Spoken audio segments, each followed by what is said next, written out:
So hey everybody, welcome back to my YouTube channel and today we are discussing on language system in India। देखो language system एक बहुत बड़ा मुद्दा है India के अंदर। अगर आप इसको टाइम से देख लेते हो, टाइम से इसको सोल्व कर लोगे तो आगे आपको कोई प्रॉब्लम नहीं आने वाली है। अगर थोड़ी सी देरी कर दी आपने इसको समझने के अंदर तो आगे आपको बहुत ज़्यादा प्रॉब्लम आने वाली है। देखो समझते हैं आपको इसको कैसे। सबसे पहले जैसे मान के चलो, आपको एक कहानी के माध्यम से समझाने की कोशिश करता हूँ। एक श्याम नाम का लड़का है। श्याम नाम का लड़का इंडिया के अंदर पैदा होता है। इंडिया के अंदर पैदा होने के बाद में घर के अंदर सबसे पहले वो हो जाता है, साल का होता है, 2 साल का होता है, चुमू चुमू करके वो कुछ बोलना शुरू करता है। और बोलने के बाद में वो सीखता है, भी घर वाले कुछ लैंग्वेज बोल रहे हैं तो वो उसको सीखना शुरू करता है। कहने का मीन्स है कि वो मदर टंग लैंग्वेज अपनी सीखता है। मदर टंग लैंग्वेज उसकी कुछ भी हो सकती है। सपोज उसकी मदर टंग लैंग्वेज मारवाड़ी है तो उसकी मदर टंग लैंग्वेज मारवाड़ी हो गई। मदर टंग लैंग्वेज सीख लेता है वो 2 साल का होने के बाद में। फिर वो थोड़ा थोड़ा चलना शुरू करता है। 3 साल का होता है, 4 साल का होता है। 3-4 साल का जब होता है तो वो बाहर की सोसाइटी के अंदर निकलना शुरू करता है। यानी कि अब बाहर की सोसाइटी का मीन्स हो गया, गांव के अंदर रहता होगा तो गांव के अंदर निकलना शुरू होगा, किसी सिटी के अंदर रहता होगा तो शहर के अंदर थोड़ा बाहर निकलना शुरू होगा, और कहीं और पर रहता होगा तो वो बाहर निकलना शुरू करेगा अपने घर से, आउट ऑफ डोर। ठीक है, पैदल चलता है, थोड़ा थोड़ा बाहर निकलना शुरू होता है। अब बाहर निकलने के बाद में देखो उसको पता चलता है भी बाहर के जो लोग हैं वो डिफरेंट लैंग्वेज बोल रही हैं, वो हमारे घर जैसी नहीं बोल रहे हैं। और सपोज उसकी जो लोकल लैंग्वेज होगा, अगर वो गांव के अंदर रह रहा होगा तो अपने गांव के अकॉर्डिंग, अब जैसे पंजाब के अंदर रहता है तो पंजाबी बोलेगा, अब गुजरात के अंदर रहता है तो गुजराती बोलेगा, कहीं और पर रहता है तमिल के अंदर रहता है तो तमिल बोलेगा, कुछ वो अदर लैंग्वेज बोलेगा। और सपोज यहाँ पर जैसे वो पंजाबी लैंग्वेज सीखता है कि बाहर के लोग उसके पंजाबी बोल रहे हैं। ठीक है, अब जैसे उसका लोकल लैंग्वेज वाली ये पंजाबी लैंग्वेज सीखी उसने, 5 साल का 6 साल का हुआ वो, फिर 5 साल 6 साल तक उसने पंजाबी लैंग्वेज भी धीरे धीरे परफेक्ट हो गया उसके अंदर। देन उसके बाद में आगे जाता है स्कूलिंग के अंदर। उसके मम्मी पापा स्कूल के अंदर लगा देते हैं। स्कूल के अंदर जाने के बाद में स्कूल के अंदर लग जाता है, और स्कूल के अंदर जाने के बाद में वहाँ पर कुछ अदरी लैंग्वेज बोल रहे होते हैं। वहाँ पर ना ही तो पंजाबी बोल रहे हैं या ना ही मारवाड़ी बोल रहे हैं। स्कूल के अंदर जा रहा है तो स्कूल उसका डिपेंड करता है या तो इंग्लिश मीडियम होगा या हिंदी मीडियम होगा, तो उसके अकॉर्डिंग वो वहाँ पर लोग या बच्चे बोल रहे होते हैं लैंग्वेज को। तो वहाँ पर उसको पता चलता है ना ही तो मारवाड़ी मेरे काम की है ना ही पंजाबी मेरे काम की है। वहाँ पर उसको थर्ड लैंग्वेज सीखनी पड़ती है स्कूल के अकॉर्डिंग, चाहे तो वो हिंदी हो सकती है चाहे वो इंग्लिश हो सकती है। अब हिंदी मीडियम के ऊपर लेके चलते हैं। हिंदी मीडियम का स्कूल है, वो हिंदी लैंग्वेज को सीखना शुरू कर देता है यहाँ पर स्कूल के अंदर। फर्स्ट टू लेकर 10th क्लास तक, 11th 12th क्लास तक वो हिंदी लैंग्वेज को अच्छी तरह से परफेक्ट कर लेता है। उसकी 3 लैंग्वेज परफेक्ट हो जाती है। कौन सी? पहले मारवाड़ी घर के अंदर, फिर लोकल लैंग्वेज उसकी पंजाबी हो जाती है, फिर थर्ड लैंग्वेज उसकी हिंदी हो जाती है। फिर उसके बाद में अब जैसे उसको स्कूलिंग शिक्षा प्राप्त कर ली, प्राप्त करने के बाद में वो अपने करियर को बनाने के लिए निकलता है। करियर को बनाने के अंदर देखो, अब वो या तो जॉब की तैयारी करेगा या एंटरप्रेन्योर बनेगा। तो देखो अगर जॉब की तैयारी करेगा तो उसको पता चलता है कि इंग्लिश लैंग्वेज इंपॉर्टेंट है अगर मेरे को करियर बनाना है। अगर जॉब की तैयारी करेगा तो एक अच्छा खासा क्राइटेरिया होता है जिसके अंदर विदाउट इंग्लिश के आप क्रैक नहीं कर सकते एग्जाम का, चाहे वो कोई भी एग्जाम हो, चाहे क्लर्क का ही क्यों ना हो, चाहे आईएएस का, चाहे आईपीएस का। एक अच्छा खासा क्राइटेरिया सेट कर दिया जाता है गवर्नमेंट जॉब के अंदर कि आपको इंग्लिश इतनी आनी ही चाहिए। भाई ऑफिसर बनने जा रहे हो, इंग्लिश आनी चाहिए आपको। ठीक है, अगर आप एंटरप्रेन्योर, अगर आप सोच रहे हो कि मैं जॉब की तैयारी नहीं करूंगा, मैं एंटरप्रेन्योर बन जाऊंगा, तो एंटरप्रेन्योर भी बनोगे या बिजनेसमैन भी बनोगे तो वहां पर आपको देखो, अगर आप एमबीए करोगे तो अच्छा खासा क्राइटेरिया होता है जिसके अंदर आपको क्वालिफाई करना होता है। अगर आप सोच रहे हो कि मैं वैसे ही बिजनेसमैन बन जाऊंगा, तो देखो मैं आपको बताता हूँ। पहली बात तो जितनी भी बुक्स होती है बिजनेस की, इंग्लिश के अंदर होती है। कोई भी आप लेक्चर सुनोगे बिजनेस के अंदर हो गए। बिजनेसमैन बन भी गए तो बिजनेसमैन बनने के साथ में आप डील तो करोगे किसी बिजनेसमैन के साथ में, तो वो भी इंग्लिश का ही होगा। किसी अदर एरिया के अंदर जाओगे तो भी वहाँ पर आपको इंग्लिश में ही बात की जाएगी, तो वहाँ पर भी एक अच्छा आपके लिए हो जाता है कि इंग्लिश आपको सीखनी ही पड़ती है। ये मैं अपने एक्सपीरियंस के बिहाव पर बोल रहा हूँ। मैंने 700-800 लोगों के साथ में बात की है। 700-800 लोगों के अंदर बिजनेसमैन भी है, जॉब वाले भी है, एमबीए वाले भी है, स्टूडेंट भी है, एम्प्लॉयज़ भी है, सभी टोटली ही है। वो अपनी जो करियर बनाने की लाइफ के अंदर है वहाँ पर इंग्लिश लैंग्वेज को इंपॉर्टेंस मानकर चलते हैं, इंग्लिश लैंग्वेज सीखते हैं। इनफैक्ट मैंने एक ऐसे पर्सन के साथ में भी बात की जिसने पीएचडी की हुई थी, वो भी इंग्लिश की प्रिपरेशन कर रहा था।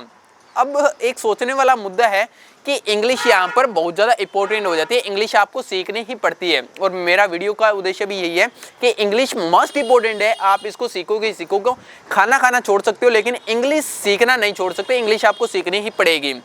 फिर देखो आगे आ जाता है, अब जो 12th क्लास आपकी हुई है, 12th क्लास आपके 18 साल की एज तक आपकी कंप्लीट हो जाती है।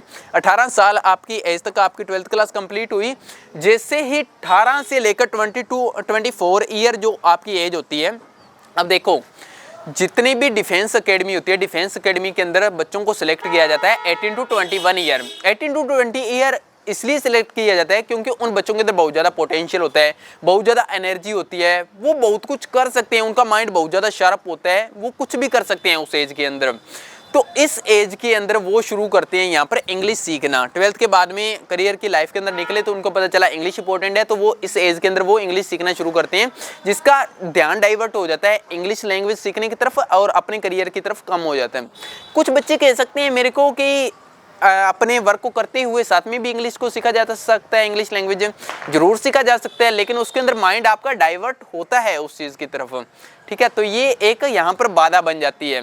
तो देखो जो 18 टू 24 ईयर है, इन सालों को आप यहाँ पर 6 ईयर को आप अपने करियर के अंदर लगाओगे। इस वीडियो बनाने का उद्देश्य ये है कि आपको टाइम से पहले इस चीज़ का पता चल जाए ताकि आपको पछताना ना पड़े।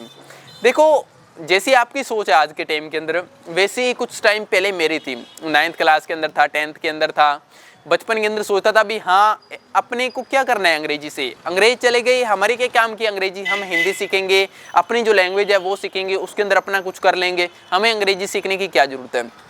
जैसे ही आउट ऑफ विलेज निकला, 11th-12th क्लास के अंदर साइंस ली, तो साइंस के अंदर वहाँ पर सिटी के अंदर गया, सिटी के अंदर डिफरेंट एरिया से स्टूडेंट आए, वहाँ पर पता चला भी हाँ अंग्रेजी की इंपॉर्टेंस है, अंग्रेजी सीखनी ही पड़ेगी, विदाउट इंग्लिश के अपने काम नहीं चल सकता है। तो वहाँ पर इंग्लिश सीखनी धीरे धीरे स्टार्ट की थोड़ी, ठीक है। फिर आगे जैसे 12th कंप्लीट हुई, 12th के बाद में पूरा श्योर हो गया भी विदाउट इंग्लिश के मैं कुछ कर नहीं पाऊंगा, तो इंग्लिश मेरे को वहाँ पर सीखनी पड़ेगी। तो इसलिए यहाँ पर आपको भी यही चीज़ बताने की कोशिश कर रहा हूँ। अब देखो इसके अंदर आप क्या कर सकते हो, इसके अंदर आप जैसे अगर आप 9 टू 12th क्लास के अंदर हो, 9 टू 12th क्लास के अंदर आप क्या करोगे, इंग्लिश को सीरियस ले लोगे, इन 4 सालों के अंदर आप सीखना शुरू कर दोगे। अगर आप 11th और 12th क्लास के अंदर है तो आप इंग्लिश को एक सीरियस लेकर आप इंग्लिश के अंदर अपनी अच्छी पकड़ बनानी शुरू कर दोगे। बिकॉज देखो आपके पास में टोटल यहाँ पर सब्जेक्ट बताता हूँ, मेन सब्जेक्ट भी होंगे और लैंग्वेज के सब्जेक्ट भी होंगे। तो जिसके अंदर अगर आपकी लैंग्वेज के अंदर अच्छी पकड़ बन गई तो आपको आगे प्रॉब्लम नहीं आएगी किसी चीज़ को भी समझने के अंदर या कोई भी चीज़ के अंदर, ठीक है।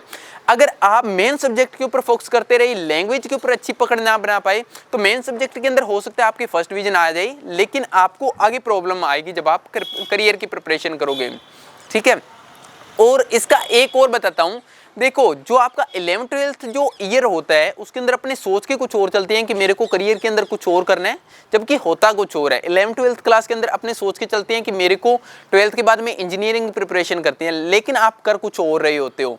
तो वो 11th-12th क्लास के बिहाव पर आप ये नहीं सोच के चल सकते हो कि मैं जो आगे का जो मेरा गोल होगा वो सेम 11th-12th क्लास वाला ही होगा, क्योंकि बहुत सारे लोगों के गोल आगे चेंज हो जाते हैं। तो इसलिए 11th-12th क्लास के अंदर जो भी आपकी स्टडी छुट्टी होगी मेन सब्जेक्ट के अंदर, तो वो आप उसको कवर कर लोगे आगे के जो आपके ईयर होंगे वहाँ पर। वो भी तब जब आपका सेम रहेगा, जैसे 11th-12th क्लास के अंदर आपने आर्ट्स से हो तो अगर आपने बीए लिया है तो आप उसको कवर कर लोगे। अगर आपका गोल ही चेंज हो गया तो वहाँ पर आपको सारी चीज़ ही नई सीखने शुरू करनी पड़ेगी। सपोज मैं अपना बताता हूँ, जैसे 11th-12th क्लास के अंदर साइंस थी, बीए के अंदर जैसे आया तो 11th-12th क्लास के अंदर साइंस थी, अकॉर्डिंग टू साइंस के तो मेरे को बीएससी लेनी थी, लेकिन मैंने बीए चूज़ की, मैं आईएएस की तैयारी करने लग गया। लेकिन आईएएस की तैयारी के बाद में फिर देन आगे गया, आगे जाने के बाद में नेटवर्क मार्केटिंग के अंदर, फिर एफिलिएट मार्केटिंग के अंदर, अब देन आगे आ गया मैं बिजनेस के अंदर, ठीक है। तो यानी कि चेंज होते रहते हैं गोल को एक स्पेसिफिक गोल नहीं होता है कोई भी इंसान का। 11th-12th क्लास के अंदर कोई बच्चा ये नहीं कह सकता है कि 11th-12th क्लास के अंदर जो मेरा गोल है वो ही आगे रहने वाला है, चेंज हो जाते हैं आपके गोल, ठीक है, टाइम के अकॉर्डिंग। तो सेम 9 टू 12th क्लास के अंदर आप अपनी लैंग्वेज को परफेक्ट बना लोगे यहाँ पर, जो कि आपको आगे बहुत ही ज़्यादा हेल्प करेगी।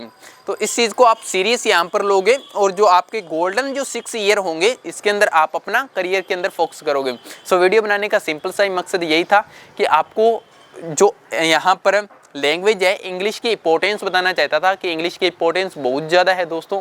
कोई कुछ भी कहे लेकिन आपको इंग्लिश सीखनी ही पड़ेगी, चाहे तो रोकर सीख लो, चाहे हंसकर सीख लो, रोने से अच्छे से सीख लो। और 1-2 साल इनफ होता है इंग्लिश सीखने के अंदर, और बहुत ज़्यादा इंटरेस्ट भी आने लग जाएगा। सो वीडियो बनाने का उद्देश्य कंप्लीट हुआ। सो मिलते हैं नेक्स्ट वीडियो के अंदर।